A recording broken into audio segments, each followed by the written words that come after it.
Anson Burlingame was born in 1820 and died in 1870. He was a congressman from Massachusetts, an abolitionist, and a fierce supporter of Abraham Lincoln. The town of Burlingame, California, is named after him. Today, over 140 years after his death, he remains a hero to many Chinese in China and to Chinese Americans here. Stay tuned and find out why.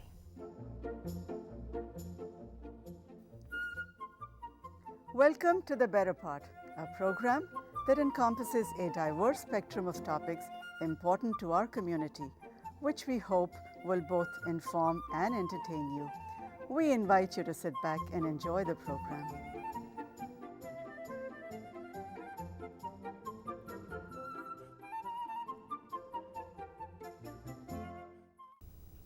Hello, I'm Susan Mann, and I'm your host today on this show about a fascinating man who was born over 200 years ago, Anson Burlingame.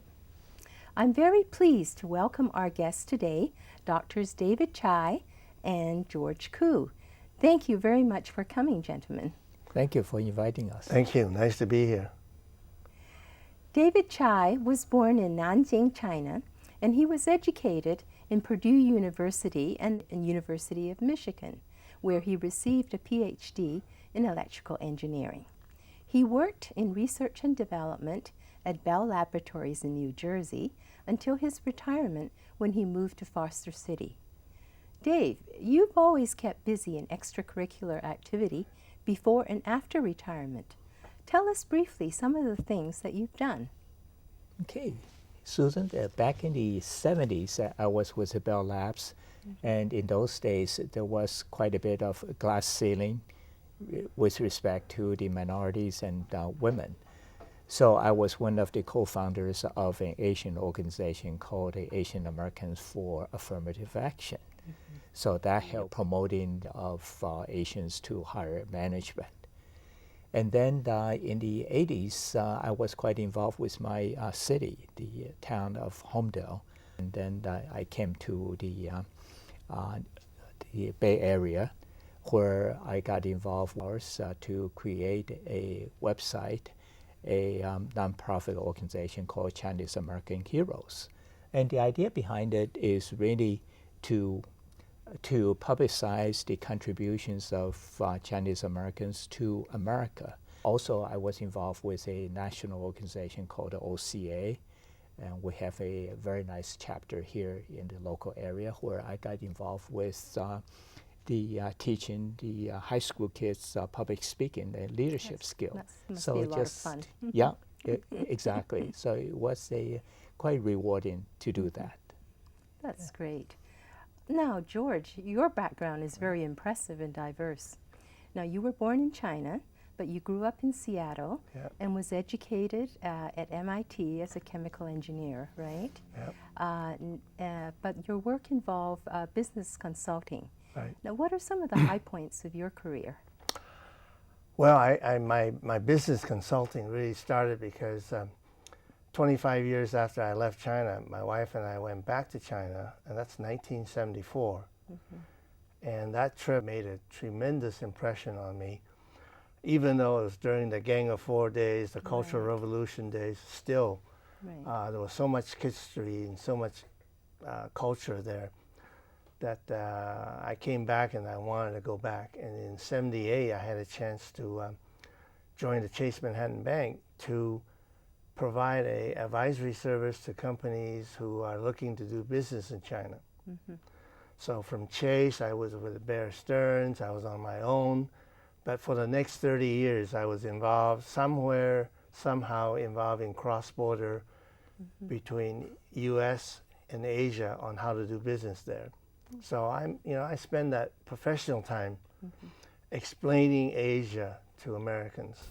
David, I've known you for over 40 years, and you've always worked to promote the interests of Asian Americans and encourage them to take part in mainstream American society. But who was Anson Burlingame? How did you become interested in him? Well, of course, Anson Burlingame is the namesake of the city of Burlingame. As it happens, my son and his family lives in Burlingame. So one day he popped in when the Burlingame had the centennial celebration. So he gets all the flyers from the city.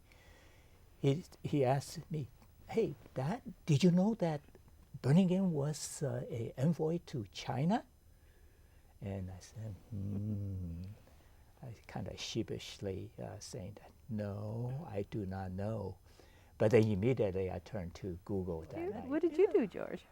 I think I first read about it in one of these local free circulation papers, and it was on somebody written from the Burlingame Historical Society, and talked about the story of Anson Burlingame, and that's how I found it intriguing that here's what I consider a remarkable American, and wrote a remarkable chapter in the history of China.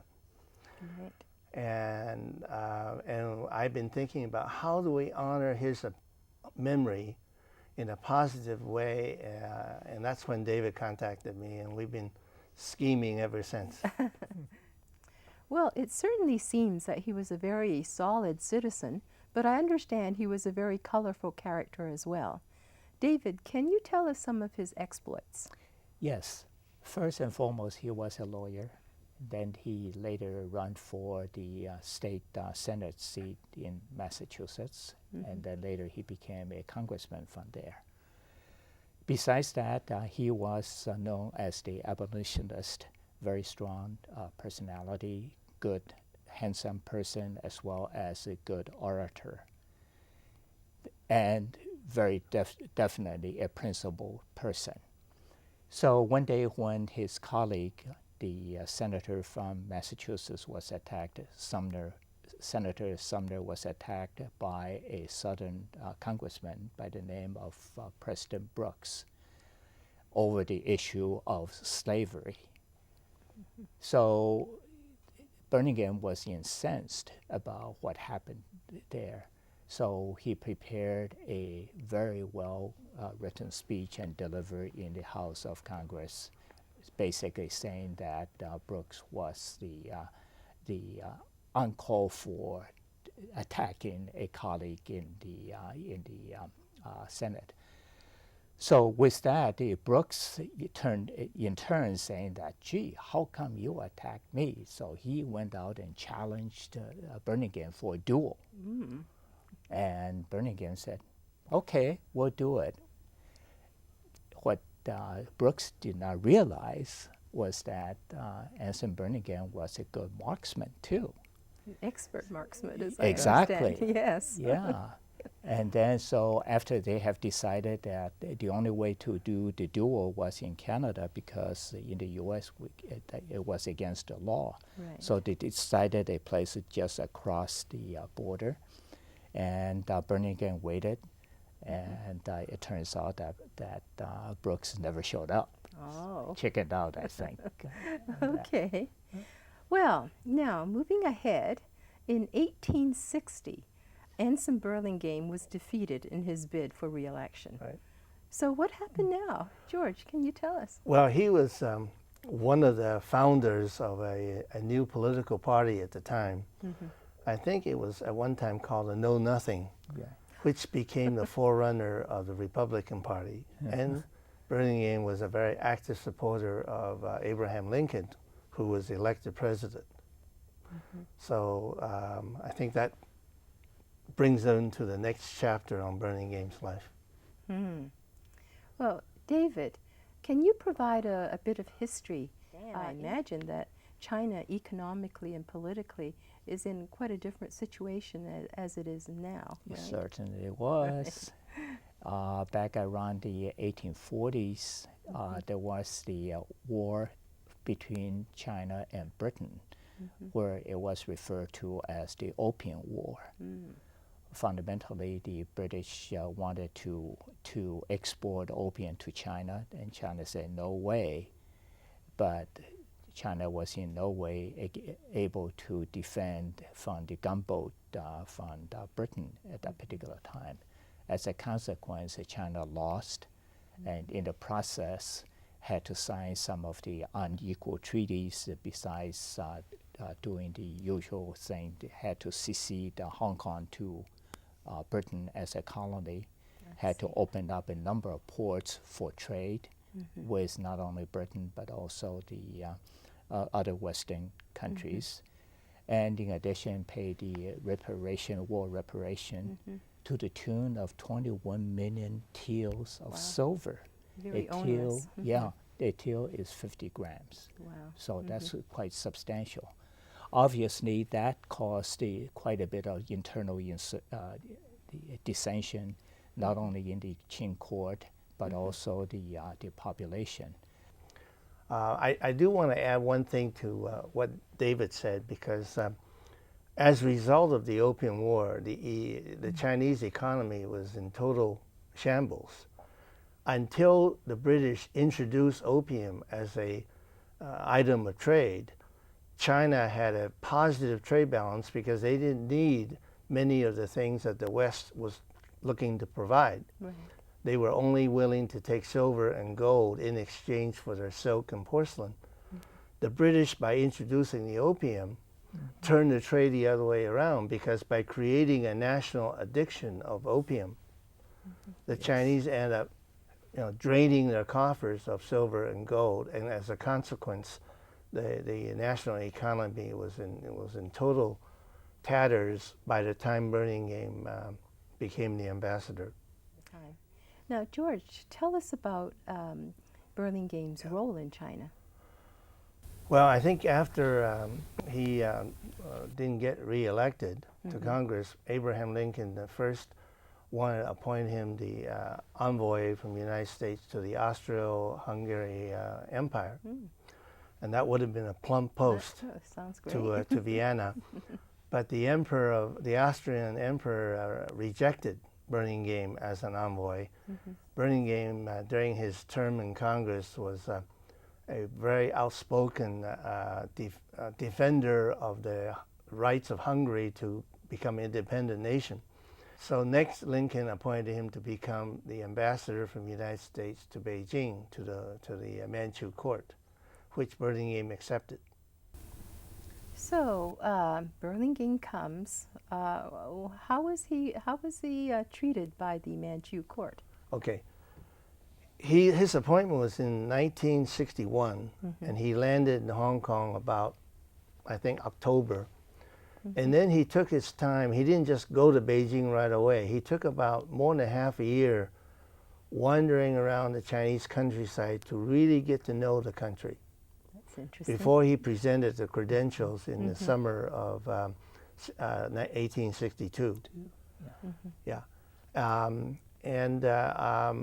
He became a very popular figure in Beijing with the international community as well as with the Chinese, because he was charming, he was congenial. But what charmed the Chinese about him was that he's the first one among all the Western representatives to talk about the sovereignty of China and the need to respect the sovereignty of China, because if any nation has the concept of sovereignty, you must observe it across all the nations. You cannot be selective. That is a very new one as it applies to diplomacy, right? Yeah. So, David, where did this sovereignty equality come from? Well, it came from basically his belief, his abolitionist belief in, which translated to the concept of the equality of men. And then he naturally extended that to the equality of nations. And that, of course, was quite a departure from what most of the European powers were doing at the time. Yeah. Now, what happened when Burlingame's term was coming to an end and he well, was due to return? Yeah, I think because Burlingame did not represent a country looking to exploit China and to carve up China, he and the regent at the time, Prince Gong, became good friends. Prince Gong was the regent behind the throne. The emperor at the time was not of age to rule on his own. As a child. a child at the point. So in 1867, it looked like Burlingame was about ready to return to the U.S. for good. And Prince Gong at that point was also trying to organize a contingent to try to go to the West and renegotiate the many unequal treaties that existed. And so he actually went to see Burlingame and said that, you know, I'm in need of somebody to lead this delegation with the experience and the ability to deal with the Western heads of state. Would you be willing to become our envoy and represent China? Well, that's quite an interesting offer, right? Yeah. Turn around and work for us. To his credit, to Burlingame's credit, he immediately accepted the appointment, wrote a letter of resignation, sent it to Washington, and became the first and perhaps the only flip-flop ambassador that we ever seen in history. What are some of Burlingame's accomplishments, George? Well, the first, the delegation that he led, the first stop was to come back to the United States and basically renegotiate the treaty tantamount to with his boss, the Secretary of State Seward. And they hammer out this treaty of 1868. And in that treaty, it basically recognizes China as a sovereign nation and with equal treatment between the two countries. Now, I happen to have a book on a Chinese history written in 1923 by a diplomat who was based in Beijing at the turn of the century. And this is what he wrote about the That's interesting. about the impact of the Burlingame Treaty.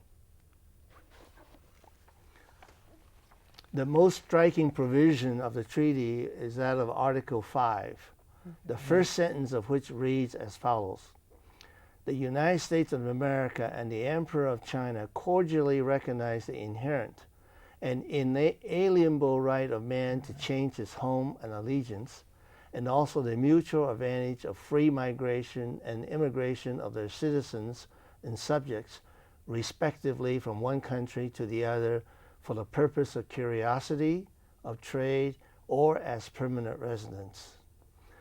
Now, the other sentence was, "Chinese subjects visiting or residing in the United States shall enjoy the same privileges, immunities, and exemptions in respect to travel or residence as may be enjoyed by the citizens or subjects of most favored nation."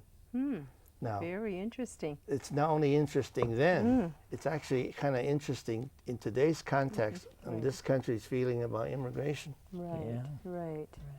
Now, David, you have something to add with his work as an envoy to America, right? Right. Well, the envoy to America, basically his contribution is the Burlingame Treaty. So what can be added on top of it is that he used this as a model of a treaty between the U.S. and China in order to take it to Europe.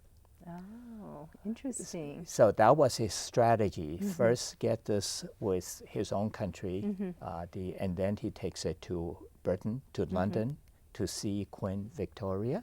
Wow.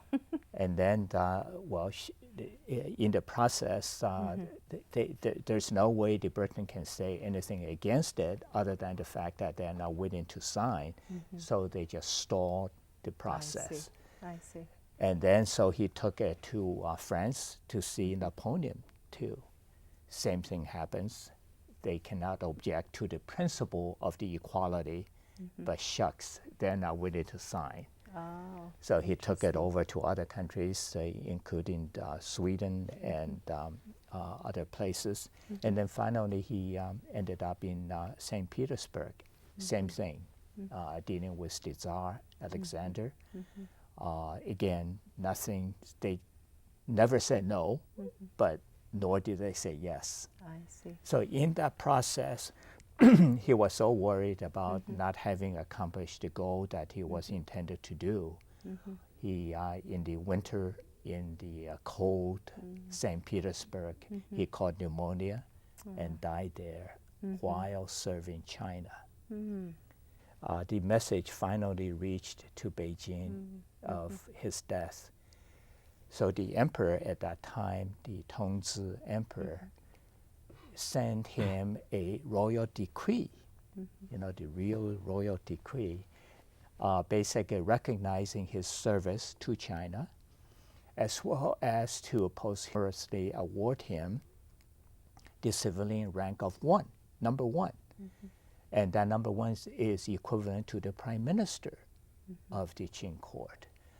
And on top of that was 10,000 taels, or the equivalent of 50 grams each tael, 10,000 taels of silver as the pension for her family.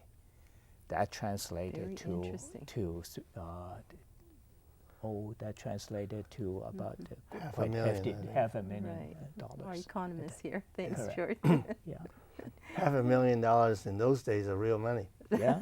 It's the real money now, too. Yeah, I just wonder how they More deliver. real then. Yeah. Well, I understand there's a lifelong friendship between Burlingame and Mark Twain. Can you tell us about that? What happened was on Burlingame's leave to China, and on his way back, he had to stop by in Hawaii. Hey, Mark Twain is here as a reporter from the Sacramento Union. And then coincidentally, around that particular time, there was an accident in the ocean, a shipwreck. A shipwreck with people kind of floating on into Quite a Hawaii. few killed, right? Quite a few, correct. And those that survived had to go through 14 days of no food and things of that.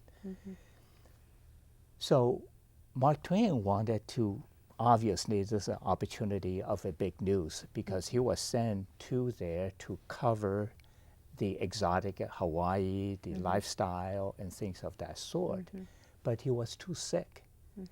And lo and behold, what happened was that Burlingame sent a cot and physically take Mark Twain to the hospital where these folks were stayed. So Burlingame serves as the mouthpiece of asking the question, and Mark Twain taking the notes of what happened to all these seamen that were drifted and had the accident. Right. So fundamentally, Burlingame served as the interviewer, and he wrote it up. Right. And I understand that that made a big impression on Mark Twain, and they remained friends for life. Yes. Of course, when Burlingame died in St. Petersburg, Mark Twain wrote a moving eulogy that is worth noting. Right. And we have some excerpts of that eulogy, Yeah. which we'll listen to now. Yeah. For he had outgrown the narrow citizenship of a state and become a citizen of the world, and his charity was large enough and his great heart warm enough to feel for all its races and to labor for them. He was a good man and a very, very great man. America lost a son and all the world a servant when he died. Maybe not so obvious is that by virtue of what Burlingame did in China and subsequently in the treaty with the United States, put China and the U.S. relationship on a much different plane compared to the way China was feeling towards the other outside powers. And the consequence of this goodwill was really a foundation between the two people, such that even the many ups and downs since then, there's that residual foundation, I would call it, that is responsible for somewhat of a special relationship between the two countries.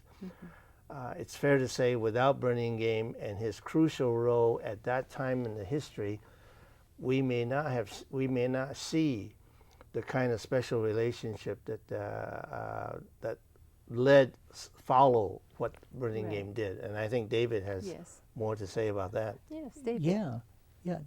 I think I like to use the analogy nowadays.